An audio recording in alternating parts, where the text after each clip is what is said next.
everyone, thanks for joining us on the Week in Review. I'm Amanda Vinicky. Chicago public school students are off for 2 weeks. When they return to class, the district may well have a new head honcho. Reminder, by the way, this program is live at 5:30, so if you're watching at 7, the story may have advanced beyond our discussion. Now, Mayor Brandon Johnson's handpicked Board of Education is meeting this evening, as I said, likely terminating CEO Pedro Martinez, and that is despite Johnson's public protestations. He hasn't been gunning for Martinez.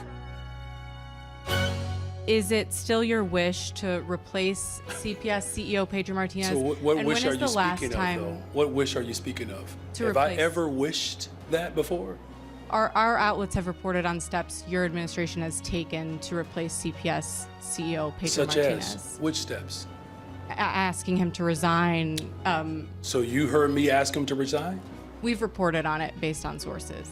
Martinez reportedly threatening to sue if he's fired.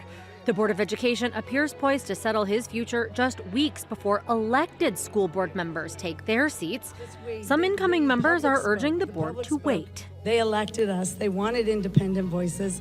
Give us an opportunity to get on the board, do our due diligence. Meanwhile, the teachers union wants a new contract wrapped and under the tree by Christmas. While there's tumult at CPS, Chicago did pass a city budget before the holidays hit. This has been one of the most expansive budgetary processes in the history of Chicago. We have to be honest negotiators here with the administration and amongst ourselves and meet each other at a place of true compromise. And this is where we are at with this budget. The plan raises a host of fees in order to avoid a $300 million property tax increase. Critics say it's not enough. But if you look how it's being paid for, it's just smoke and mirrors. Also on holiday break, the jury in the corruption trial against former Illinois House Speaker Michael Madigan. Prosecutors rested their case. Madigan's defense team will get the next crack. Joining us on our Week in Review panel are Corley J. from The Tribe, Becky Vivi from Chalk Beat Chicago, Hannah Meisel of Capital News Illinois, and Jake Sheridan of the Chicago Tribune.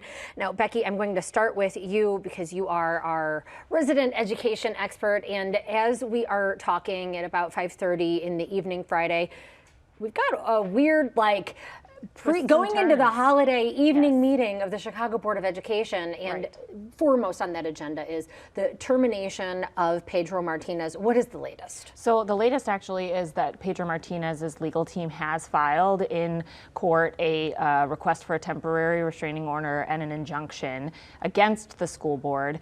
A few hours earlier in the day today, his legal team did release a letter that they sent to board members, basically trying to kind of lay out that this would be an unlawful and improper termination, and the reasonings for that. Well, that he, prior to the in there, actually, there was a detail in the letter about his performance evaluation, which was, I guess, given to him on Monday of this week. That is in accordance with his contract. He always gets evaluated in December. It was a one-page evaluation that marked him as unsatisfactory, but his previous evaluation last year from the previous board was pretty glowing and pretty good. And so his legal team is really trying to lay out the reasons why this is an unlawful termination if they do decide tonight to vote on terminating his contract. Now, there's another item on the agenda, settlement agreement. There have been all kinds of sort of possible scenarios floated that the board maybe could appoint a co-CEO while Martinez finishes out a contract in the next 6 months, take him till the end of the school year. It is very fast-moving. Very fast-moving. Now, Jake, to what end is all of this? We know that, of course, this board is handpicked, appointed by Mayor Johnson, but when a new elected board comes in mid-January, he'll also have picked most of the board, or at least those who won election together will account for a majority that had backing from CTU, which is involved in all of this as well, of course. So why the rush? Yeah, well, there are two major components of this, right? The mayor wants the CPS to take on high-interest loans to help close its budget, to help pay for its pension costs. And he also wants the board and CPS to reach a contract agreement with CTU CTU is, where he comes from. He was an organizer there. It was his most important base, both in people knocking on doors and in people giving him money to run a campaign. So they are paying close attention to what he does, and it's really important to them that the guy they backed comes through for them. But again, he'll still have a majority of the board. So why does this have to happen right now, right away? Well, this is a conversation that is months coming, and it has been, I think, interesting to see, because I think although he will still have 11 of the 21 members who he has appointed, I will remind folks he appointed 7 members last year when he took office. They resigned en masse in October because they didn't want to carry out this directive to terminate Martinez's contract. One, because Martinez would get a payout and it is costly to depart with him. They didn't think he was doing anything wrong and that there was anything for cause to fire him for. And I think that, coming up in January, you do have voices on the school board, even though they may not constitute a majority, voices on the school board that certainly will oppose these moves. I think the other thing that I should note in the timeline here is that, the CTU and CPS did enter a process of mediation or arbitration a few months ago with their negotiations, and that timeline was supposed to take us to some time in mid-January when a mediator would put out on the table here's what we think a reasonable settlement would be. And maybe they're waiting because that report could not fall in the union's favor necessarily. That report might say, well, we think this is a reasonable settlement, and maybe the union wouldn't get, the things that it's hoping to get. I should also maybe note, and this is something that folks, maybe it's not front and center, but the union will have their own internal election come spring. Stacey Davis Gates, one of the mayor's top allies, will be up within her union for her own re-election in May. So, delivering a contract sooner than later is a good thing for her. Particularly a contract that has hefty raises and a lot of the other asks in terms of education that members of the CTU have been asking. Sure, and the contract did expire last June. If you're a teacher in the school system, the sooner the better. And I think there's just a desire to get the contract settled by a lot of parties, and including the people at CPS, I would say, and Martinez himself. But. So, Corley, what is your impression, as somebody who doesn't, cover the board, but of course covers City Hall politics? Is this something that, as we've talked about, is going to help the mayor because it is what his base wants, or is this harmful? Because I imagine a lot of people who aren't overly keyed into the Board of Education or who Pedro Martinez is know that name by now. I think that a lot of his opponents will use this as fire against him. But again, you see his base kind of further dividing from Johnson. So it would be interesting to see what happens, especially if that termination happens tonight. Jake, can you weigh in on that? I think this has been a long and drawn out fight, as Corley was saying, that has made the mayor look pretty bad in some ways. I think people have heard a case over and over again from Pedro Martinez about why his own vision is fine, and taking on loans might be a financial risk for the schools. I think it really puts a lot of the mayor's decisions into question. Does this feed into fodder that he is doing the bidding of the CTU? Hannah. I mean, I definitely think that, it's reasonable to think that at this point. Obviously he is very close, that is where he comes from. But, to Jake's point on the taking on more debt, Springfield has made it abundantly clear multiple times that the state is not going to be able to step in and fill any budget gaps for CPS. The state is going to be facing its own kind of fiscal cliff in the spring. And so, to have a plan that is, not forward-facing, not long-term thinking, that can only come back to bite you. If they take out debt, where's the money going to come from to pay it? Becky? Yeah, I think it's worth noting, too, that for many years, CPS did engage with a lot of borrowing and has a lot of debt on its books already.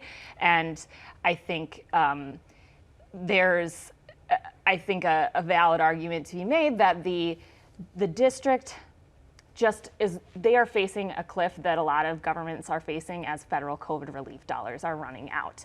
And they, putting forward a short-term borrowing solution is not an entirely unreasonable concept when you are like, oh wow, suddenly we're on this cliff, and rather than do something drastic, we would do something short-term.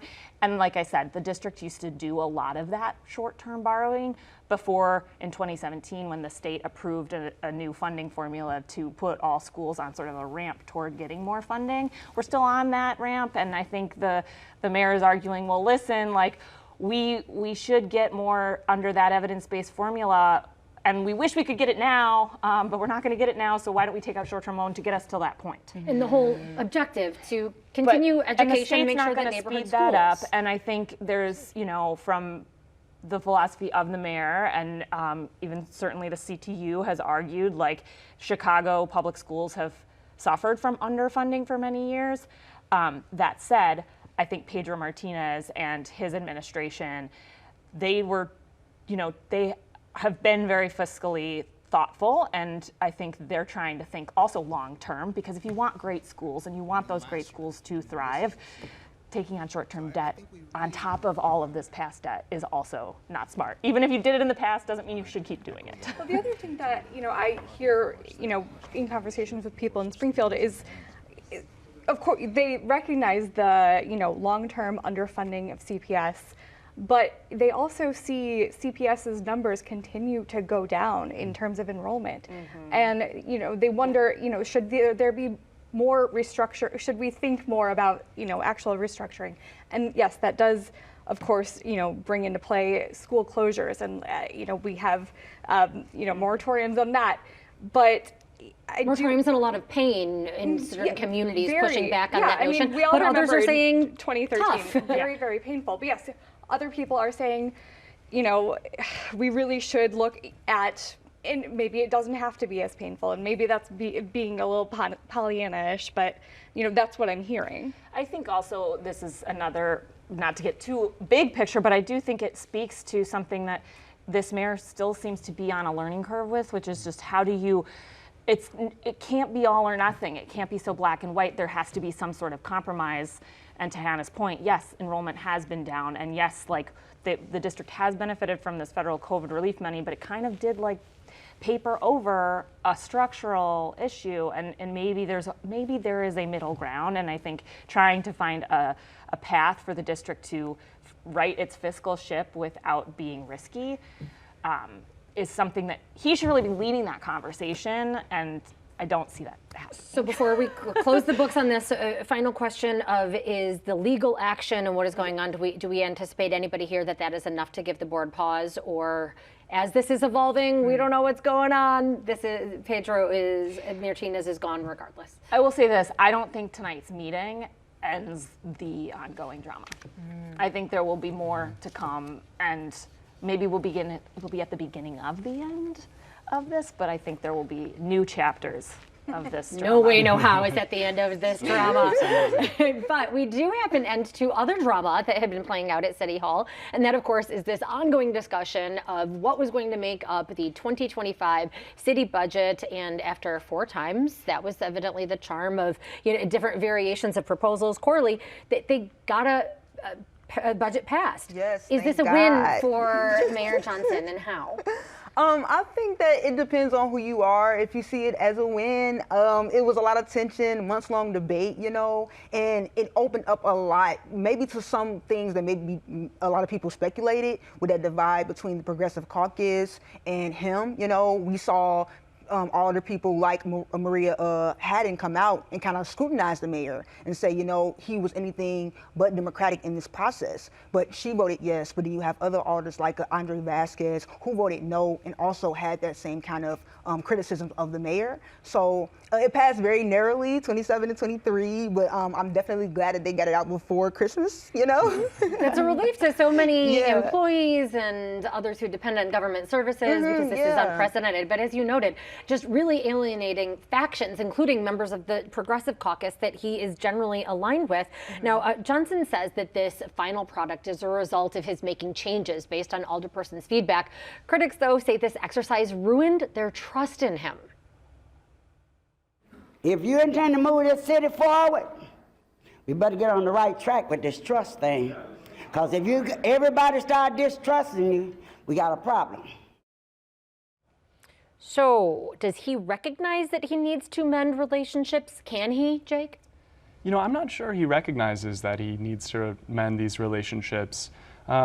He struck a really celebratory tone Monday after the vote.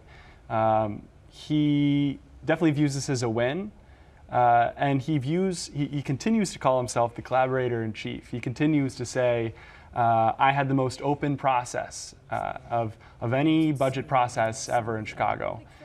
A lot of alders don't feel that way, including the alders that he absolutely needs to do anything in the city council to get to 25 votes, the progressives. Even the ones that voted, a lot of them, as Corley pointed out, they put an asterisk on that. They said, well, I'm voting for this budget because it is almost the end of the month. We don't want to have a shutdown. So I'm not really sure the mayor is hearing those folks. He did incorporate their suggestions, though. Gone is that. Actually, here, let's play another bite here.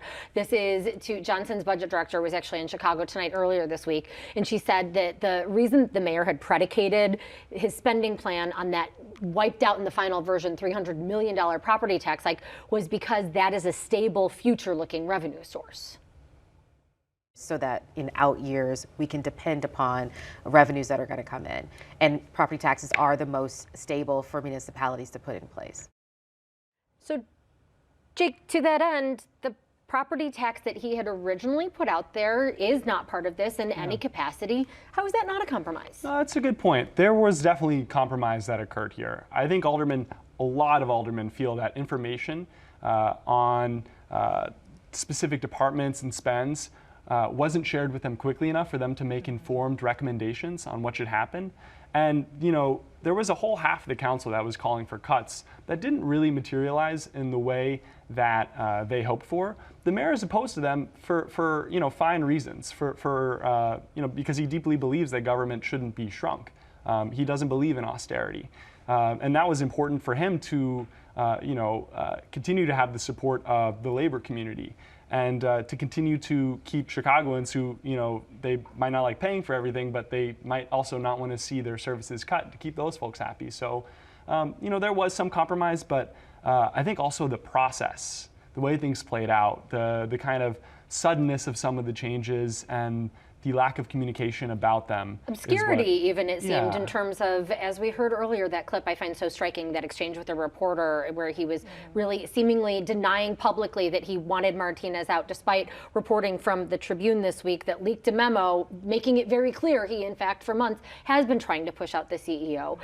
Corley, is this just a structural issue with the budget overall, or is this emblematic of the way that Johnson leads? I just think that it is an example of city council becoming more independent anyway. You know, we saw it a little bit with the pushback with Lightfoot, you know, less in Emmanuel, less definitely with Reilly. And I spoke to Alderwoman Jeanette Taylor, and she kind of talked about that. Like, she was saying how she was surprised that many people thought that the process was going so slow, when she was like, this is what democracy looks like. There should be pushback against the mayor. You know, it shouldn't just be oh yes, we agree to this. You know, they all have different needs and wants for the people in their wards, their constituents. So we're seeing more of that. And I think that as far as the property tax thing, I think that it is an example of kind of working and not just take it all or leave it. But also in that same vein, I think that some older people would oppose Johnson anyway, right? You see that they had a problem with property taxes, and then once they were gone, it was a problem with something else. And that was something that Alderwoman Jessie Fuentes pointed out as well. You have people that are in opposition with the mayor no matter what, just because of who he is. So he's gonna always get that position because he's coming from that kind of, I believe, progressive background, you know, as an organizer, and you have the opponents of that just don't like it. Which is why it's so odd to me that he wouldn't spend a lot more time and energy then to solidify his allies. I mean, I think that is what is sort of so surprising about this budget process. If you know that you have people in the council who will oppose everything because you're just philosophically disaligned, then, you know, being able to work with your allies and not, I mean, I think it sounds like there's some maybe things happening behind closed doors where there's not, the trust is not built. You say you're going to do one thing and then you don't do another thing. I mean, I don't know enough about that. I know, the example at the top of the show and him saying he didn't ask Pedro Martinez to resign when now we have proof that he did. Like, that's a lie, and when you put that out and lie to hurts people, credibility. People then think, okay, well, can I trust what you're saying? Yeah, and it was so distrust I with the- think the distrust no, that's okay, but like from his allies is surprising. That's been surprising to me. I definitely agree. Well, and to that end, we have just a couple minutes left because I want to go to the Hannah show on the Madigan trial. But Jake, just in terms of the budget, he again did propose this property tax increase, breaking a huge campaign pledge. But now there's a lot of nickel and dime fees. Is this going to, how does this resonate, you think, with Chicago residents? Yeah, well, when Chicagoans see subscription fees rise, businesses are going to see cloud computing taxes, parking is going to get a little more expensive, among a lot of things. It's going to be really interesting to see, but I think compared to a property tax, it's a lot more spread out. I think most Chicagoans are going to feel this less than homeowners would have felt a $300 million property tax. At least recognize it less, perhaps, as well, because same amount of money coming in. All right. Yeah. Hannah, to you, because it was a big week in the long-going trial against former House Speaker Michael Madigan, where the prosecution this week wrapped its case. What stood out to you? Did they make the case that Madigan's corrupt? I mean, it's up to the 12 jurors who are ultimately on that panel in that room. But they mounted almost 9 weeks of testimony. In this case, they called 50 witnesses, and 2 star witnesses, 2 people who were secretly cooperating with the FBI. Tons of material, tons of tapes. What's the most compelling? I mean, I definitely think that the things that will stick with the jurors, because again, it's just such a long trial, and we also have these 2 weeks of break, and I wonder what will stick with them. But I do think that the things that they saw on those tapes, the videotapes, some of the wiretap phone calls, those are the things that are going to stick with them, because it's actually physically, biologically encoded into their brain differently than the Q&A that goes by so fast. And of those, do we, I guess actually let's go forward a minute, because now the prosecution has rested its case, Madigan's defense team gets to go next. Do we have any inclination as to what line they are going to argue before jurors? Well, they're arguing as they've argued all along, because they've, been very effective in their cross-examination of all of these government witnesses. They're arguing that this was just normal lobbying. It wasn't bribery, that things were, done in the normal course. And just because, Madigan had a certain way of talking, just because his co-defendant, Mike McLean, longtime state house lobbyist, had a certain way of talking, doesn't mean that they're, corrupt, that there was no corrupt dealing and that there was no quid pro quo. Of course, the government, has tried to make the case that these relationships constituted what's known as a stream of benefits theory, especially when we're talking about the ComEd bills that got through Springfield in the years 2011 to 2019, and alleged that it was because of these jobs and contracts that ComEd gave to Madigan allies. I also think that a lot of the things that when Alderman Danny Solis, former Alderman Danny Solis, FBI informant, was on the stand, a lot of those things when it came to Madigan's private property tax law firm, those are the things that are also going to stick with the jurors, because they heard so very much, they saw so much on those tapes, and they're going to have to decide whether it was a corrupt solicitation of, these property tax businesses, these real estate developers that Alderman Solis introduced Madigan to. Or just a business deal. We've got about 10 seconds left. So Jake, I'm going to put you on the spot here. Hannah talked about former Alderman Danny Solis on the stand. Is this something you think members of the City Council are watching? There have been a lot of corruption trials in Chicago, in Illinois. Maybe they got bored after the Burke one, huh? Yeah, there'll be more someday. But I'm sure they're watching it, but whether lessons will be learned, we'll see. And then that holiday message, we are out of time. So our thanks to Corley J, Becky Vivi, Hannah Meisel, and Jake Sheridan. We will be back to wrap things up right after this. Tonight's presentation of Chicago Tonight, Week in Review, is made possible in part by Ann and Rich Carr, BNSF Railway, Francine and Dr. Anthony Brown, and the Mollenhauer Progressive Philanthropic Fund in honor of Ida Mollenhauer, supporting quality journalism.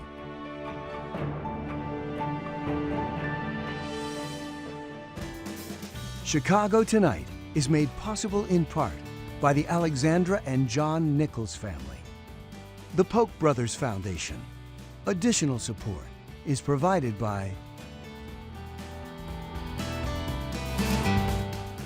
And that is our show for this Friday night, my last of the year. But be sure to join us next Friday. It's going to be a special year in review, looking at the biggest stories of 2024. And don't forget, you can get Chicago Tonight and the Week in Review streamed on Facebook, YouTube, and our website. Now for the Week in Review, I'm Amanda Vinicky. Thanks for watching and happy holidays. And by the way, of course, you can check our websites as well as yours to find out what is going on at the CPS board meeting. Let's turn, however, to something else. I guess Illinois has additional people now, some 68,000 more, according to latest census figures. This after losing population. Why is that? It's mostly international migration that's to thank. We are finally kind of losing fewer residents to other states, relative to before, but we're still second in out-migration to New York. Second? Yeah. In the nation? Yes. And we saw that offset now by Closed captioning is made possible by Robert A. Clifford and Clifford Law Offices, wishing all a happy and healthy holiday season.